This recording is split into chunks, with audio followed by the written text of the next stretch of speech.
We are POTUS, Politics of the United States for the people of the United States. Stand up with Pete Dominick. All right. We are back here on Stand Up. Thanks very much for tuning in. Give us a call, 866-967-6887. Tweet me at Pete Dominick. That's my name. And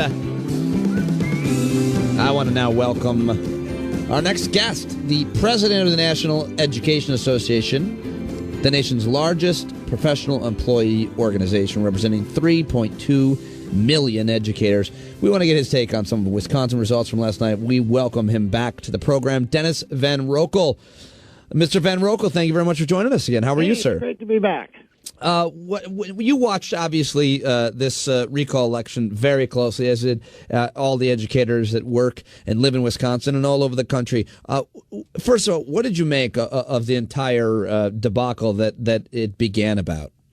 Well, I think the two most important takeaways from this election this week in Wisconsin. Number one, we can't overlook the impact of John Lehman's election to the Senate. That gives a balance of power. Now, obviously, since Governor Walker was not recalled, he still will be in the governor's seat. The House will be in the Republican Party majority, and the Senate now is in with the Democrats. And I think that balance of power is really important. And that was one of the results on Tuesday that not too many are talking about, but I think is really important. The second thing that I think is an important takeaway is the danger of this Supreme Court decision of Citizens United. This unlimited number of corporate dollars and their potential to absolutely drown out the voice of the everyday citizen is really a powerful thing. This election very much became a battle between money versus the ground game. And so I think as union leaders and non-union folks in Wisconsin across the country, we need to take that into consideration and say, how do we keep our voice in this political process in the light of how much money can be put in by a very small number of very wealthy individuals? Educators in Wisconsin were very upset about what the governor in Wisconsin did there with their collective bargaining and their labor agreements. What exactly did they do? Why are educators upset? Well, for a long time in Wisconsin, for 53 years, they had a bargaining law, and it worked. It was a place where, as educators, they had an opportunity to speak up their concerns, and especially about policies or laws or regulations that impact the students they teach. I was a high school math teacher for 25 years, and that first year I really believed I just had to work hard enough and care enough and I could deliver for my kids. But you soon learn that all of those decisions that are made by either politically appointed or politically elected people, they're making decisions that impact your classroom, and you need a voice, and that's why I got involved in the organization. And so for educators in Wisconsin, all of a sudden, a governor comes in and the legislature says, we don't want to hear your voice anymore. You're on your own, and we're going to silence the voice of the very people who are teaching our children. But how are they doing that? How are they silencing the voice of teachers? Well, when you're in the classroom teaching all day long, you don't have an opportunity to meet with legislators. You don't have a chance to get your voice there. That's what the organization does. And by making it difficult, by taking away payroll deduction, by eliminating collective bargaining, they, in essence, are trying to silence that voice.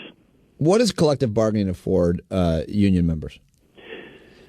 It gives them a voice. As a superintendent, a former superintendent, Jerry Weiss, out of Montgomery County, he was talking to a group of people, and I happened to be there listening to him, and he said if he was hired as superintendent in a district and they didn't have a union, he said the first thing I would do is form one. He said because there is no way you can collaborate with the very people who work in a district if you don't have a process to do that. It's a problem-solving process. It's a way of getting the voice of every single educator into the room, and it's a way of making progress. What happens if in this case educators aren't unionized? What happens if there was no unions? I don't even want to use the words. What happens if there's no unions for teachers? I think the bigger question is where would we be if there had not been a labor union movement in America? I mean, following the New Deal, the labor union membership peaked in the 1950s, and if you look at the the years from 1947 to 1979, I think we see the evidence of a strong labor movement. The entire economy moved together. The tide lifted all boats. Productivity went up 19%. Hourly wages went up 100%. The lowest 1/5 wages went up 122%. The top 1/5 went up 119%. Everyone gained. In the years from 1980 through today, the decline of union membership, the elimination of the right to bargain, and we've seen what's happened to workers. The bottom 1/5, the productivity went up 80%. Their wages went up 18%. The top 1%, their wages went up 275%. So what we've got is an imbalanced system where a few at the top get all of the benefits. That's the benefit of having organized labor and unions. They actually are creating an environment for all workers, not just union workers. I think you've just answered my next question, but we're talking, by the way, to Dennis Van Roekel. He's the president of the National Education Association, the nation's largest professional employee organization. Dennis, I mean, a lot of people will call me and write me and say, listen, unions were good. They created and fought for all types of different benefits, some of which you just listed. But they've worn out their welcome. They take advantage. They run cities and states out of business. They over-leverage them with their overblown pensions and so on. They were good. They served their purpose. We don't need them anymore. What do you say to that? I say we need them more today than we've ever needed unions. You know, it's absolutely unbelievable to me that when you look at this economic crisis that's facing this country, starting way back in 2007, that somehow public employees are taking the blame for it, as if it is the salaries and benefits of public employees that caused this. We didn't cause the crash in the banks on Wall Street. Public employees did nothing to create this housing debacle where millions of people lost their home and lost the value in their homes. Why in the world is everybody pointing their finger and saying that these people who teach children all across America every single day are the problem? They're not the problem. They're the solution. Every other country in the world, in this world economic crisis, invested more or kept the investment the same in education. Only in America are we decreasing our commitment to education. What the rest of the world saw is that the way to get out of this is to invest in education. That used to be the way we did it. GI Bill, following post-World War II, the American Defense Education Act in the 1950s after Sputnik, we invested in education as America. Now they're blaming the educators and pointing fingers. It won't work, and we're going to harm ourselves in this world competitiveness. We have a couple of callers that wanted to address this issue. I think a couple disagree with you. We're talking to Dennis Van Roekel, who I happen to agree with and really enjoy when he's able to join us. He's the president of the National Education Association. Let's first go to Mac in Pennsylvania. Hey, Mac. Hey, Pete. My question for your guest is this. If unions are so great for the union members, why is membership going down? And the answer is the union is there to protect the union leaders. It doesn't offer any benefit to the workers, and that's why people aren't joining unions anymore. Dennis? All right, well, thanks. Mac, first of all, union leader membership, you're right in that in the private sector it's been declining since the 50s. It maxed in the 50s. And we're below 10% in the private sector of unionized workers. In the public sector, it's gone up. And I do believe unions still are doing great things for their members. For me, as in education, what our responsibility as a union, it's one thing to have to fight bad ideas that we believe will harm the kids we teach. But I think it is another responsibility of the union to lead in this change for education. We're not delivering an education for every child in America, and that leadership is coming from the unions. And where it's really working is when we have collaboration. When you think about a school district and all those kids and all the adults and the community around it, if you can't get the administration, the school board, and employees in their union to sit down at a table together to say, how do we make this better for the students we teach? It's not going to happen.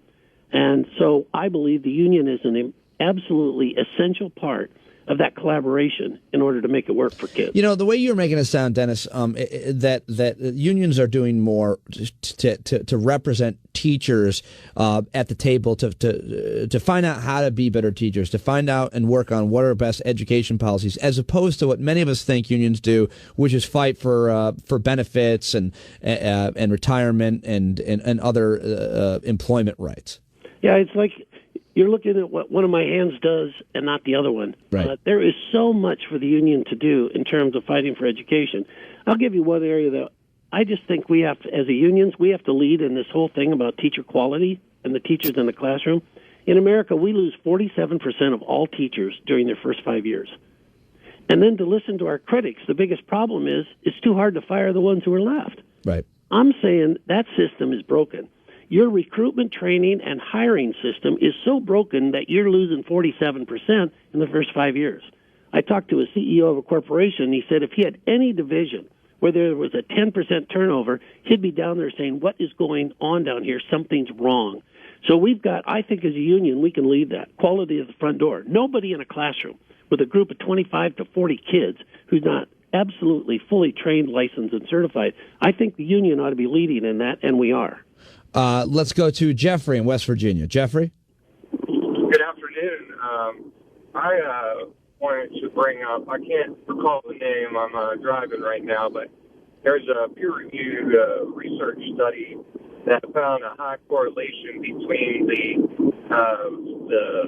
in essence, the demise of the unions with the demise of the wage and well-paying jobs. So this study, using its numbers and whatnot, is saying is that labor unions actually did secure well-paying jobs, and they also ran along with those numbers, level of education, level of skills. In the same study said there is not a decrease in education, there is not a decrease in skills in the United States, and that's what some people have argued is why so many jobs have left, and it shouldn't be because of that. And to say why, just from my own personal experience, why unions are so helpful.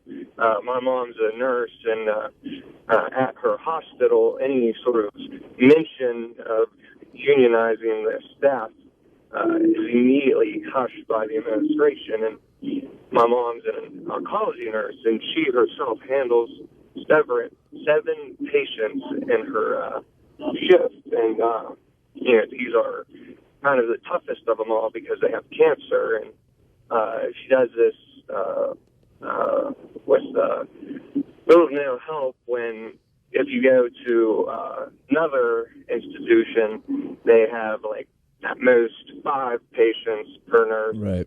They also have an aide, and a lot more effective. My mom's always worried about sort of malpractice issues because she is being forced to do so much that it's hurting her ability to treat patients. Yeah, So, Jeffrey, thank you very much. Dennis, any comments on that? Yeah, Jeffrey really hit an important point. And whether you're talking about nurses or firefighters or police or teachers, they need to have a voice in doing what they do as a professional.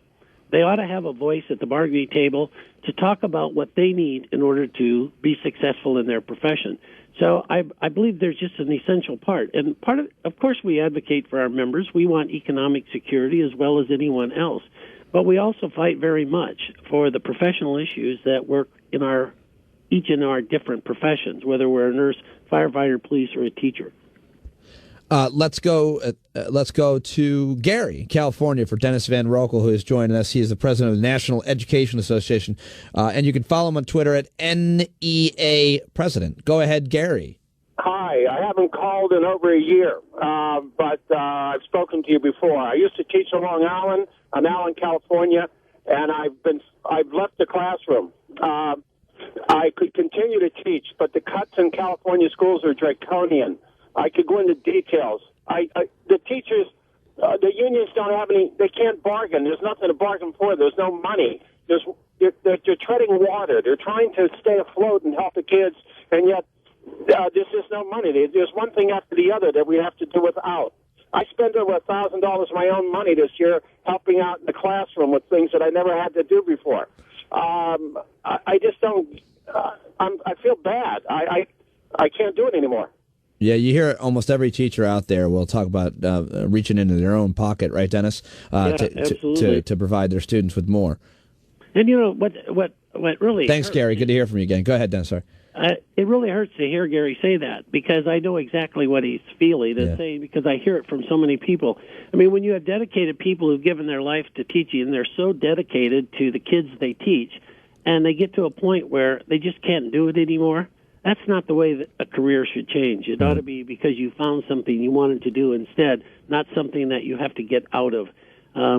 I was talking to one teacher. She said she was retiring. I said, what made you decide that this was the time to retire? And she said, when they gave me a script to teach first grade. I mean, what an insult to a professional that if you read this sheet of paper, you too are a teacher.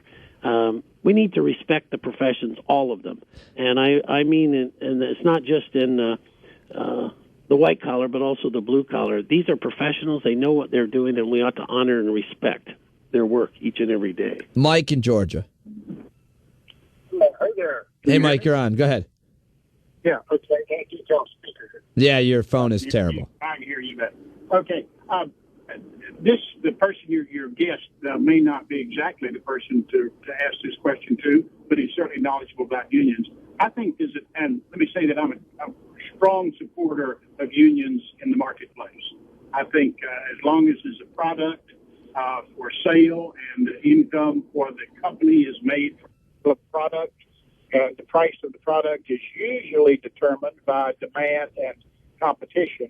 That it's an important thing to have the workers represented as they divide up that pie.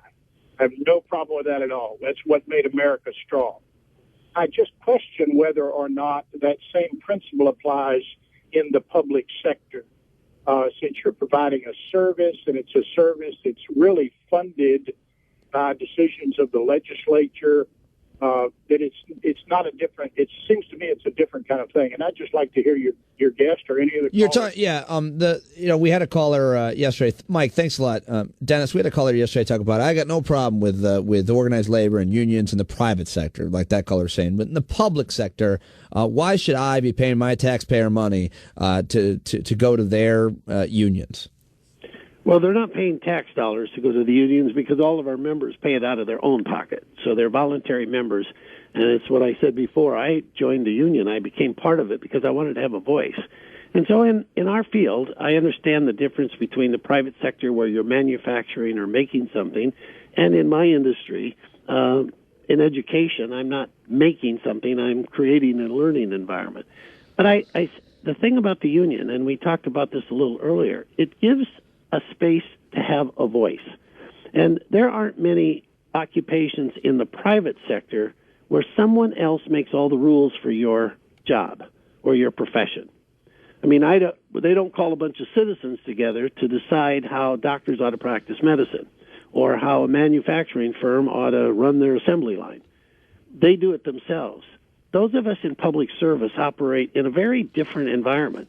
So I teach high school math for 23 years, and there's somebody in the legislature or in Congress deciding rules, regulations, courses, curriculum, all of those things about what I'm supposed to do in my profession. Now, I'm not saying that they shouldn't have a right to have that voice. They should. But I ought to have the same right. I ought to be able to say, no, I think there's a better way to accomplish that than the way you're saying. If you really want kids to learn, here are the things I need as a professional. So it's a different role for the unions, and I think a very important one to have that collective voice of the very professionals who are providing the service to be able to sit down at a table with management and others who make the decisions to say, here's what I need to be successful with my students. It's always a pleasure to have you join us. Do you have time for one or two more, Dennis? Sure, I'll take one or two more. Yeah, let's go to another educator, Mark in Illinois. You're on with the president of the National Education Association, Dennis Van Roekel, who you can tweet at and follow on Twitter at NEA President. Go ahead, Mark. I'm sorry. Go ahead now, Mark. Something's on my computer. Put Mark on the air for me, will you? Huh.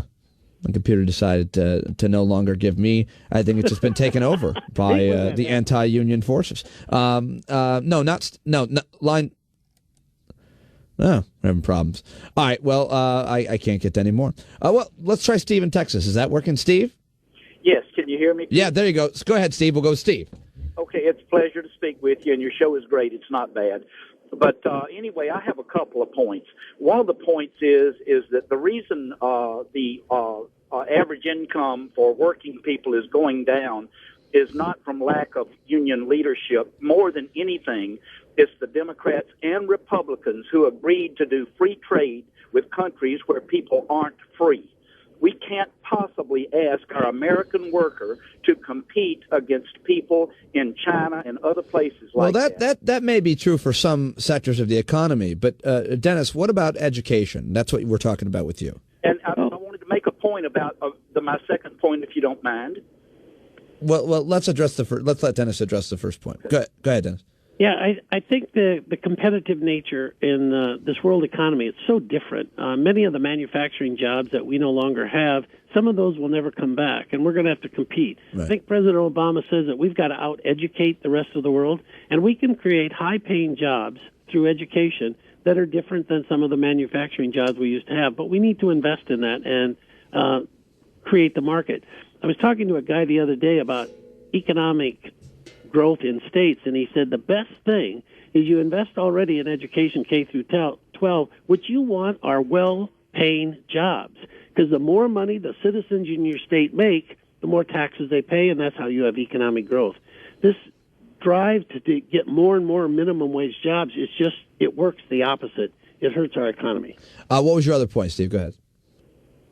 The second point is, Pete, that a lot of us believe that teachers' unions are nothing more than shills for bad teachers, and it keeps the good teachers from being as interested in doing the best that they can, because no matter how good they do, the teacher down the hall from them that doesn't give a rat's behind gets paid exactly the same thing, represented exactly the same way. It's almost communistic, quite frankly, and I have a real problem where the cream can't rise to the top. I've been a union member. I've worked my tail off, and I've seen my counterparts over there hiding, not doing work. This happened to be in the construction industry. The collective bargaining should not be in such large groups, or at least we should have a mechanism for being able to identify those people who are not pulling their load.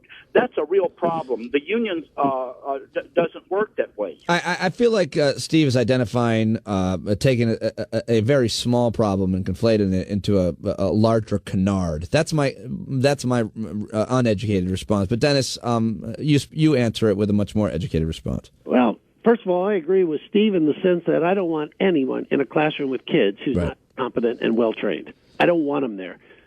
Those kids are too important, and they shouldn't be there for a whole year. They shouldn't be there at all. I think the solution is quality at the front door. I don't think you should ever be allowed to be in a classroom until you're well-trained, certified, and licensed. And in this country, we allow that to happen. I mean, in my home state now of Arizona, you can't cut hair without a license, but you can teach school without a license. That's crazy. So I agree with Steve that there should be no one in the classroom who's not totally competent. And in terms of the role of the union in making sure that teachers, first of all, the right ones are brought in, and secondly, they develop from day one until the last day they're there, they need to develop their skills, their professional practice skills. And we advocate for that, and we're part of it. One of the things I'm really pushing right now with our unions all across this country is to do what we call peer assistance and review, where colleagues observe each other, give them assistance. If they can't or won't improve, they need to be gone. But I believe that having your colleagues come into your classroom and provide good feedback enhances your professional practice, and we ought to be about that every single day of our career as a classroom teacher. Thank you so much, Dennis, for joining us today and taking all these calls. Really, really generous of you. We really appreciate your time and what you do. The president of the National Education Association, NEA president, Dennis Van Roekel. Thanks very much, Dennis. Thanks, Pete. Great to have you on again. Time. Yeah, absolutely. A great guest, man, taking a lot of calls as well. And we'll do more of that, the calls, that is, in the next hour.